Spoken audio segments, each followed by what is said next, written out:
The Liberty was now paralyzed, her power and steering control lost. But her desperate SOS message had been picked up by the American Sixth Fleet, 500 miles away off Crete. Retaliation was ordered for the attack. On the USS America, 2 bombers were readied while their fighter escort was launched. Those aircraft were brought forward, and I believe they were launched before we went into Condition November. Condition November meant that nuclear-armed A-4 bombers were to be used. Incredibly, the US was about to launch a nuclear strike against Egypt, the Liberty's presumed attacker. One of them was taxied forward to Cat 1, and it was it had like a shroud around the underside of the fuselage, and it had Marine guards escorting the A-4. So that was a very unusual experience. I've never seen anything like that.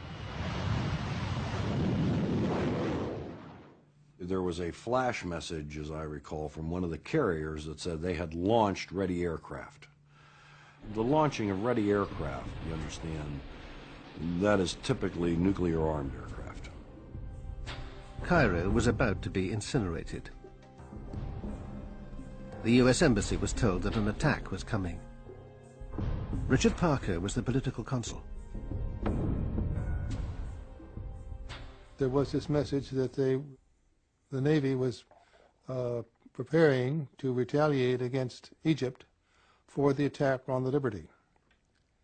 They thought that it was the Egyptians who attacked it. They were preparing to attack Egypt in response.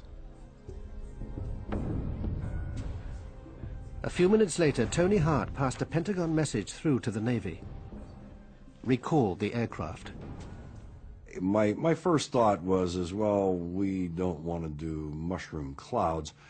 The recall probably is to rearm the aircraft. About 10 minutes later, the USS America and Washington were connected by voice link. The Defense Secretary himself came on the line. McNamara directed Comm 6 Fleet to recall the aircraft, and Comm 6 Fleet said, "Are you sure?" And he said, "Absolutely certain. Recall the aircraft."